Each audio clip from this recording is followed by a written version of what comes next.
Boruto. C'est plus tard, garçon aux yeux bleus, que tu seras dépossédé de tout. Boruto.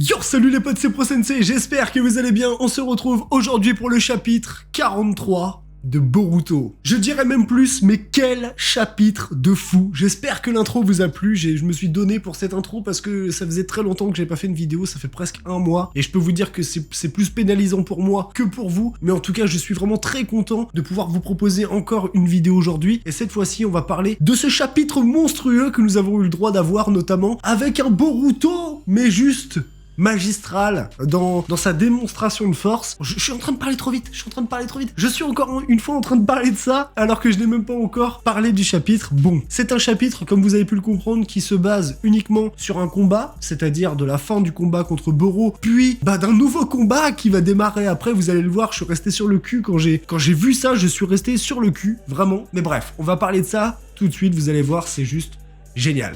Donc juste avant de commencer, vous avez pu le voir sur la couverture de page, je sais pas si vous avez remarqué, mais on a eu le droit à une Sarada qui ressemblait très fortement à Delta. Donc je ne sais pas si la personne qui a designé Sarada est la même qui a fait le chara design pour Delta, mais franchement c'est une espèce de Sarada en mode Delta.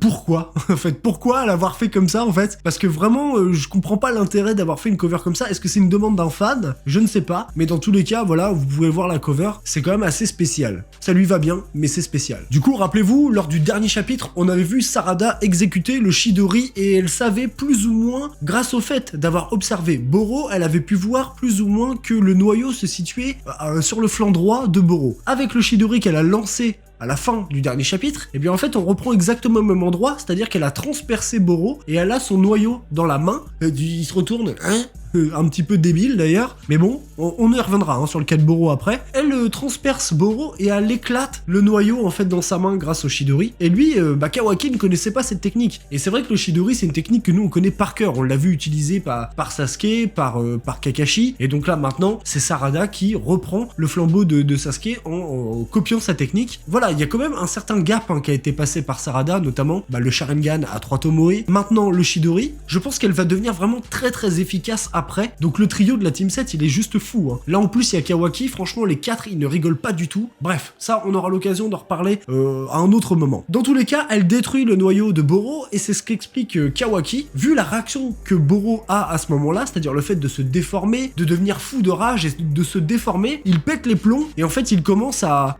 se modifier, à grossir, à avoir des parties du corps qui grossissent, à avoir des espèces de pattes, enfin pas de pattes, mais je sais pas comment dire, des espèces de racines. Franchement ça m'a beaucoup fait penser à Jubi, il m'a vraiment fait penser à Jubi dans sa manière de se transformer. Il est devenu une espèce de boule avec des espèces de racines qui commencent à pousser, des espèces de queues de chaque côté, et du coup il est devenu fou de rage. Boro est vaincu, c'est-à-dire qu'à partir de ce moment-là, on peut dire presque que le combat il est gagné, tout du moins c'est ce qu'on en pense, et c'est vraiment le cas, quelque part, il a quelque part perdu ce combat, puisque je pense qu'il ne s'attendait pas à ce qu'il se fasse détruire son noyau si vite et si facilement, entre guillemets, et du coup, bref, le combat est gagné, et donc Kawaki explique que Boro est en train de se dérégler. C'est un outil ninja, et là on vient de lui enlever quelque part un petit peu son cœur, son moteur, ce qui fait qu'il est réglé de partout, et donc là il est complètement déréglé. Il a même la barbe et les cheveux qui poussent, j'ai remarqué ça en regardant le chapitre plusieurs fois, j'ai juste bloqué, je me suis dit quoi, le truc de dingue, mais ça c'est rien. Là à partir de ce moment-là, il y a une logique que je n'ai pas compris de la part de Kawaki et de Boruto, qui commencent à se dire, Boruto il dit ah tiens il est bizarre, il commence à devenir fou et tout, il commence à s'éloigner, à devenir fou, à taper partout, et Boruto Boruto se dit bah voilà, c'est le moment de l'achever, il a plus de noyau, c'est le moment de le terminer. Et moi j'étais de l'avis de Boruto. À ce moment-là du chapitre, je me suis dit ils vont le finir, tu vois, c'est le moment de lui balancer justement ton gros Rasengan dans la bouche, histoire de le finir. Et bien en fait, Kawaki lui dit non, laisse-le tout seul, il est déréglé, il va aller, il va mourir tout seul, tu vois. Je comprends pas cette logique. Voilà, autant je peux comprendre parce que juste après il explique Kawaki, on n'a plus beaucoup de chakra, vaut mieux le garder pour autre chose, tu vois, genre repartir ou déceler Naruto ou quoi que ce soit. Mais franchement, c'était le moment vous avez gaspillé je sais pas combien de quantité de chakra dans le vent, c'était le moment de le tuer. En fait, c'était le moment de le finir. Mais bref, ils décident de le laisser se dérégler dans un coin et donc ils vont près de la technique de scellement de Naruto, les deux espèces de bols de ramen l'un sur l'autre, que j'appelle la sphère parce que c'est plus simple. Et donc, ils vont près de la sphère et ils essayent tout, ils regardent, ils essayent de déceler Naruto, de l'ouvrir, de forcer l'entrée, etc. Et en fait, bah ça bouge pas d'un P. Et ils sont en train de se dire comment on va faire pour sortir Naruto de là. Kawaki a une idée et il est en train de dire à Boruto, prépare ton Kama et on va essayer ensemble de créer un portail qui relie l'intérieur de la sphère pour le sortir de l'intérieur de la sphère avec le Kama. Moi, personnellement, ça ne m'a pas choqué du tout de voir cette technique-là. Juste avant, ils étaient capables de créer un portail pour venir dans cette dimension. Pourquoi ils seraient pas capables de repartir ou de créer un portail pour faire passer quelqu'un? Moi, personnellement, ça me choque pas. Le Kama, on nous a montré dans les chapitres juste avant que le Kama, il y avait un moyen de le contourner. Rappelez-vous, par cette espèce de matière organique comme les microbes, où le Kama ne peut pas absorber toutes les matières non énergétiques, qui ne viennent pas de l'énergie du chakra. On nous a expliqué ça. Donc le Kama a quand même une faiblesse. C'est pas un truc totalement pété, malgré qu'il est pété sous plein d'aspects, on est bien d'accord, hein, je suis totalement d'accord avec vous, il est pété sous plein d'aspects, mais là pour le coup, le fait qu'il puisse sortir Naruto de la technique de Jigen grâce au Kama, pour moi ça me paraît tout à fait logique, tout en sachant que Kawaki a obtenu le Kama par Jigen, donc ça veut dire que leurs dimensions sont certainement reliées, on ne sait pas si Boruto aurait pu faire ça de lui-même, mais dans tous les cas, là pour le coup ça me paraît logique comme explication. Du coup ils utilisent ça, ils utilisent le Kama, et ils sortent Naruto de la sphère, donc déjà, mission réussie, sauvetage de Naruto de la technique de scellement de Jigen, réussi. Où je suis quand même resté assez choqué par rapport à ce chapitre, c'est-à-dire qu'en fait ils étaient tous en train de discuter autour de la technique de scellement de Naruto, genre c'est bien et tout, il est vivant et tout, Boruto qui s'approche de Naruto, super content et tout, c'est bon il bouge, je l'ai vu bouger, j'ai vu son bras bouger, mais il est totalement inconscient, il est par terre au sol, il est les yeux fermés, totalement inconscient, et là il y a Boro qui en fait intervient en écrasant Mitsuki d'un seul coup, c'est-à-dire qu'ils sont en train de parler, puis d'un seul coup tu vois Mitsuki, écrasé par terre, et ça franchement, je me suis dit, mais quelle violence, là d'un seul coup, ils se rendent compte que Boro est encore conscient, finalement, il perd pas complètement les pédales, il est encore conscient, il est fou de rage, il pète les plombs, et donc il écrase Mitsuki, Kawaki arrive plus ou moins à se défendre en lui enlevant un bras, mais au final, il frappe avec un autre, et donc du coup, il éclate également Kawaki, il prend Sarada dans les mains, et Boruto intervient, en lui mettant un coup de pied, il arrive à faire en sorte qu'il lâche Sarada, mais Sarada était quand même bien écrabouillée par Boro, donc elle est plutôt mal en point. Et là, on arrive à un moment crucial du chapitre, les amis, parce que là, depuis tout à l'heure, je tergiverse, mais là, on arrive à un moment crucial. Boro martèle de coups Boruto, qui était à moitié au sol, épuisé, il le martèle de coups, genre de coups de poing, et jusqu'à un moment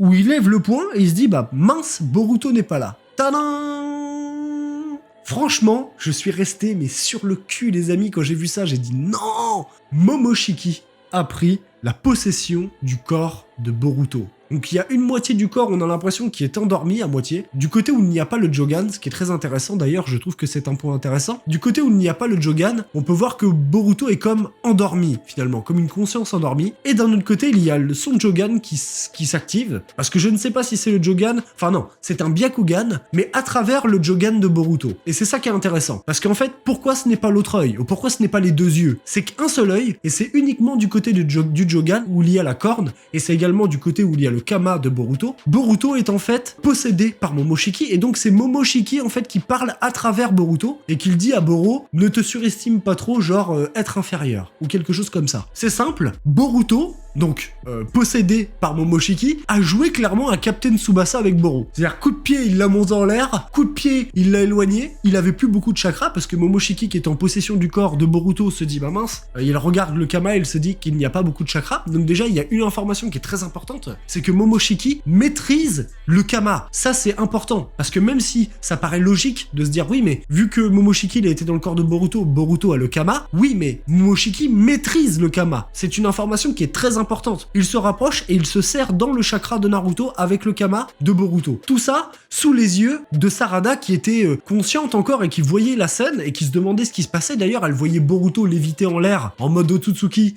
qui va se servir dans le chakra de Naruto en mode au calme, tranquille. Il retourne auprès de Boro, il rejoue à Captain Tsubasa avec lui, c'est-à-dire coup de pied, coup de pied, coup de pied. Et puis, jusqu'à un moment où Boro est genre écrasé au sol. Une phrase qui est très sympathique, que j'ai trouvé très sympathique. Comment il l'appelle déjà cette technique?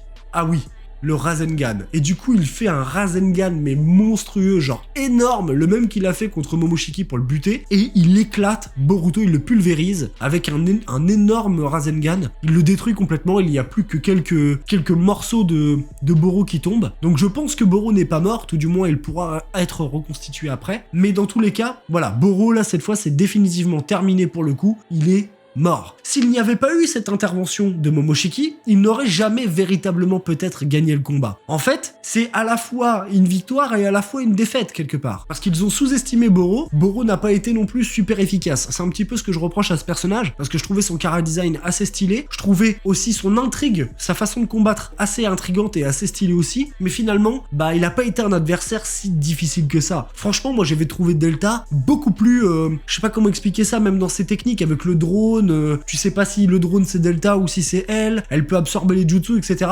Bref, je ne sais pas véritablement s'il était plus fort que Delta. En fait, on n'a pas ressenti que Boro était plus fort que Delta. Et je pense que ça, c'est un problème. Mais dans tous les cas, ce qui est le plus important, c'est que Boruto, sous la forme de Momoshiki, était vraiment possédé. Là, on parle de Momoshiki. C'est lui qui agissait dans le corps de Boruto, ce qui est quand même très intéressant. Une fois que Momoshiki avait pulvérisé Boro et qu'il était en l'air comme ça en train de léviter, en gros, la phrase qu'il avait dit à Boruto plusieurs chapitres et voire même plusieurs épisodes également dans l'animé, puisqu'il l'a dit dans l'animé à Boruto, il avait dit à Boruto, un jour tes yeux bleus te déposséderont de tout. Et donc là en fait, Momoshiki dit, ce n'est pas encore le moment, jeune garçon aux yeux bleus, de te déposséder de tout. Il part du corps de Boruto et Boruto reprend conscience. Momoshiki a agi et Boruto était vraiment mais très très stylé. Franchement, moi j'avais peur du chara-design du mode Otsutsuki avec la corne, etc. Franchement, j'étais un petit peu réticent sur ce truc, mais en vrai, je trouve ça vraiment vraiment stylé. Là pour le coup, ça a été dessiné, ça a été mis sur le papier. Franchement, c'est stylé, de ouf, grave, bien, plus, vraiment. Bon, je vais arrêter là parce que...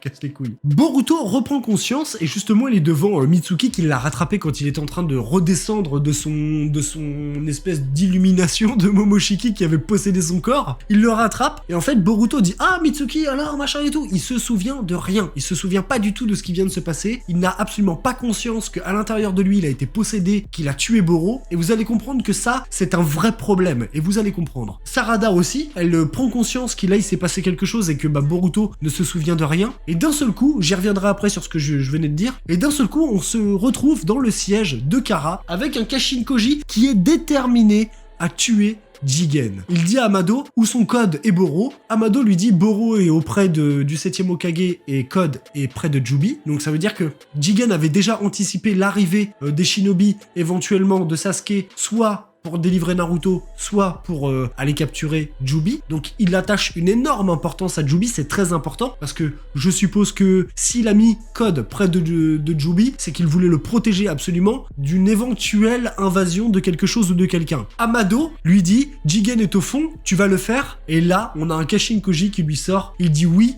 je vais le vaincre. C'est un truc de fou. Ça veut dire que certainement, potentiellement, dans le prochain chapitre, nous avons un combat Kashin Koji contre Jigen, sachant que Jigen, on a eu l'information par Amado, il n'a récupéré que 10% de son chakra. Il n'a pu être rechargé que de 10% de son chakra, ce qui est énorme. Ça annonce un combat de fou. Le prochain chapitre, on s'arrête sur un truc de fou et on repart sur un truc de fou. Moi, franchement, je kiffe. J'ai kiffé. Grave, le chapitre s'arrête comme ça. Et franchement, j'étais mais sur le cul. On a vraiment eu un chapitre de dingue. Franchement, j'ai dit non, mais le chapitre prochain, il va être mais monstrueux. Déjà que celui-ci, il était grave cool. En fait, il n'y avait pas d'informations spécifiques. Mais par contre, on a eu le droit à du spectacle. Là, on a eu le droit à un Boruto, mon gars, mais vénère, ultra vénère. Et surtout, le récapitulatif, l'espèce de retour sur la phrase de « ce n'est pas encore le moment », ça veut dire qu'il manque quelque chose à Boruto pour que Momoshiki prenne part totalement de son corps. Tout à l'heure, je vous disais qu'il y allait avoir un problème avec Boruto. Moi, personnellement, j'ai trouvé ça vraiment stylé que Momoshiki prenne le corps de Boruto en possession et qu'il puisse faire des actions comme ça, et ça a rendu Boruto, ça lui a rendu un petit peu ce que Naruto avait dans Naruto et Naruto Shippuden. Le fait qu'il y ait une perte de contrôle, qu'il ne maîtrise plus rien, qu'il ait un pouvoir très spécial, et là on voit vraiment que ça s'accentue de plus en plus, cette histoire de possession, de Kama, de Jogan. Boruto, il est vraiment au centre de plein de choses, hein. Il est relié à la fois à Kawaki, à la fois à Jigen, à la fois au Tsutsuki, à la fois au Shinobi. Voilà, il est un petit peu au milieu de tout ça, et je trouve que ça renforce le personnage de Boruto. Tout du moins, je trouve ça vraiment stylé de ouf. Par contre, il va y avoir un sacré problème. Parce que là, ceux qui ont été témoins de la scène, ça a été Mitsuki, Kawaki et Sarada qui se sont rendus compte que Boruto s'était transformé, qu'il se passait quelque chose, et Kawaki était plus ou moins au courant, mais Kawaki est un peu encore, entre guillemets, externe au village de Konoha. Par contre, quand Naruto va savoir ça, quand Sasuke va savoir ça, ainsi que tous les Kage, il va y avoir un vrai problème. Boruto devient une véritable menace à lui tout seul. Il peut perdre le contrôle, il peut être pris de possession peut-être à n'importe quel moment. Ils ne savent pas comment ça fonctionne. Ils ne savent pas ce que le Kama engendre sur le corps de Boruto, engendre sur les autres. Boruto pourrait être amené à tuer Imawari, à tuer Hinata, à tuer son père, à tuer le village, à tuer n'importe qui en fait. Et là ça devient un problème. Et même si c'est le fils du Hokage, ça va être très difficile pour Naruto de devoir se confronter à son fils. Il va devoir se confronter à son fils. Parce que même si ça reste son fils, il reste une menace potentielle pour l'univers Shinobi. Il peut... là on parle d'un Otsutsuki qui est dans son corps et qui prend possession de lui. Alors certes ça le rend hyper stylé pour nous en tant que lecteur et viewer. On trouve ça méga stylé de ouf. Mais par contre, là il y a quand même pas mal de réflexions à se faire sur comment ça va se passer plus tard pour Boruto. Moi je pense qu'il va y avoir un exil, hein, très clairement, il faut que Boruto soit exilé. Il ne pourra pas rester Shinobi en fait avec ça. Et c'est là que le vrai problème. Je pense qu'il ne pourra pas rester Shinobi, c'est pas possible. En fait, même si lui, il veut être un Shinobi et que même les gens le respectent pour son talent de Shinobi, mais je pense qu'il ne pourra pas le devenir en fait. Là, il devient beaucoup trop dangereux. Et là, ils ont affaire à quelque chose qu'ils ne connaissent pas, un Kama, un saut, une technique de scellement extrêmement puissante. On ne sait même pas ce qu'il est capable de faire avec ça, donc c'est trop dangereux. Moi, je pense qu'il va y avoir un vrai problème avec ça, mais dans tous les cas, c'est méga stylé de ouf. On savait qu'un jour Momoshiki allait réintervenir, et je m'y attendais pas. Ce chapitre m'a surpris, et m'a surpris plutôt dans le bon sens. Moi franchement, je m'attendais pas à ce que ça arrive maintenant en fait. Moi je pensais simplement que, voilà, ils allaient résister, qu'ils allaient éventuellement faire des dégâts à Boro, mais que Boro allait plus ou moins en niquer un ou deux, et que d'un seul coup, je sais pas, par exemple Kawaki et Boruto allaient ouvrir un portail, que Konoha allait passer à travers, tu vois, genre Shikamaru et je sais pas qui, et que ça se serait transformé en un autre combat, et qu'ils auraient récupéré genre Naruto dans l'espèce de sphère, et qu'à la limite il l'aurait décelé à Konoha. Mais non, même pas. Ça s'est pas du tout passé comme ça. Et je pense que personne n'aurait pu prévoir ce qui allait se passer, et c'est ce qui fait que moi j'adore ça, tu vois. J'aime bien ne pas savoir ce qui va se passer. Après cette démonstration de force, on va avoir envie de revoir un Boruto comme ça, on va avoir envie de revoir un personnage aussi charismatique, aussi fort, et on a hâte de voir ce qu'il pourrait faire après. Mais c'est surtout, on va se demander comment Boruto va pouvoir échapper à ça. Parce qu'à un moment ou à un autre, il va devoir affronter Momoshiki. Il va devoir prendre possession de ce corps. Également, ce qui était intéressant, c'était le fait que Momoshiki a parlé à travers le Jogan de Boruto. Ça, c'est très intéressant, c'est un sujet qu'il va falloir absolument creuser, le Jogan, parce que, apparemment, je pense que ça, c'est une piste. C'est une piste qui nous dirige vers le Jogan, il est pas là pour rien, il a été amené aussi pour autre chose, et pourquoi pas la communication directe avec le Otsutsuki grâce à ça, tu vois. Ça pourrait être vraiment stylé que ce soit ça. En tout cas, j'espère que cette review vous a plu, que vous avez kiffé. Je vous ai fait une intro stylée de ouf pour que vous puissiez kiffer un maximum ce chapitre. On aura l'occasion de reparler de tout ça lors de live ou de prochaines vidéos. On se retrouve très bientôt, vous inquiétez pas, je n'ai pas oublié le live combat, vous inquiétez pas, il arrivera bientôt, dès que je peux. Je vous ferai un live où on mettra un classement des combats comme on a fait la dernière fois pour les personnages. En tout cas, je vous kiffe. Merci à tous. Je suis désolé de pas faire beaucoup plus de vidéos. Je suis très fatigué